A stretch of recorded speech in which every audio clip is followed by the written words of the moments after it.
గురుగారు, రుద్రాక్షలు ఎన్ని విధాలుగా ఉన్నాయి? రుద్రాక్ష ధారణ విషయంలో ఎటువంటి నియమాలు పాటించాలి? రత్నసానుశరాసనం రజతాద్రిశృంగ నికేతనం షింజనీకృత పన్నగేశ్వర అచ్యుతానల సాయకం క్షిప్రదగ్ధ పురత్రయం త్రిదివాలయైరభివందితం చంద్రశేఖరమాశ్రయే మమ కిం కరిష్యతి వయ్యమః. త్రిపురాసురులను అంతం చెయ్యాలన్న సంకల్పంతో నారాయణుణ్ణే బాణంగా చేసుకొని ఆ 3 త్రిపురాలు ఇనుముతో, బంగారంతో, వెండితో చేసిన నగరాలు 3 ఒకే సరళ లేఖలోకి రావాలని కళ్ళను అలాని ఆర్పకుండా చూస్తూ ఉన్న శివుడి యొక్క నేత్రాల నుంచి అశ్రుబిందువులు జారిపడి అవే రుద్రాక్షలుగా అవతరించాయి అని చెబుతారు.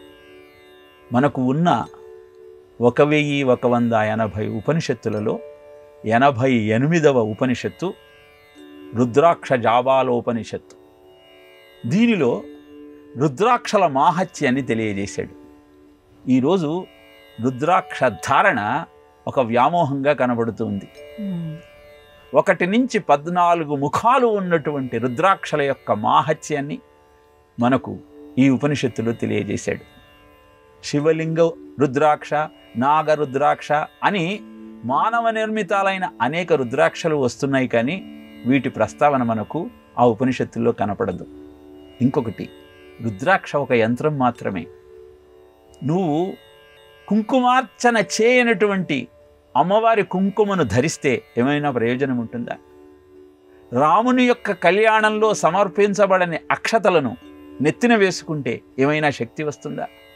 అలానే కేవలము బజారులో దొరికేటువంటి రుద్రాక్షను తీసుకువచ్చి దాన్ని ధరిస్తే అది నీకొక అలంకారం అవుతుందేమో, కానీ అద్భుతమైనటువంటి రుద్రాక్షగా అవతరించదు. యంత్రాన్ని తంత్రంతో మంత్రపూతం చేసి ధరించినప్పుడు మాత్రమే ఆ యంత్రము నీకు పూర్తి ఫలితాన్ని ఇస్తుంది. అలా ఏ రుద్రాక్షను ఎలా ధరించాలి, ఎలా దాన్ని మంత్రపూతం చేయాలి, ఎలాంటి తంత్రాన్ని ఉపయోగించి దాన్ని శక్తివంతం చేయాలన్న సత్యాలన్నీ మనకు ఈ రుద్రాక్ష జాబాలోపనిషత్తులో చెప్పటం జరిగింది.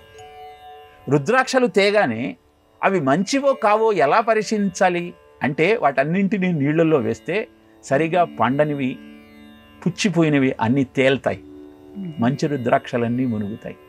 తేలిన వాటిని అన్నింటినీ పక్కకు పెట్టి మంచి వాటిని తీసుకొని మాలగా గుచ్చేటప్పుడు ముఖానికి ముఖము, పృచ్ఛానికి పృచ్ఛాన్ని అనుసంధానం చేసి వాటిని మంత్రపూతం చేసిన తరువాత ధరించాలి.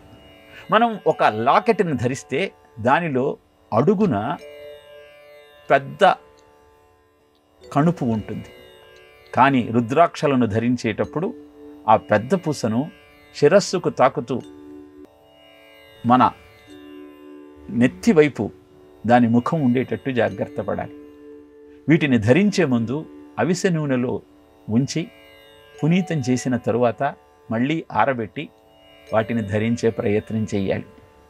మన దేహానికి వాటి స్పర్శ కాగానే కొన్ని రోజుల తరువాత వాటి శక్తిని అవి కోల్పోతాయి, కాబట్టి వాటిని గంగాజలంతో పునీతం చేసి మళ్ళీ ధరించాలి.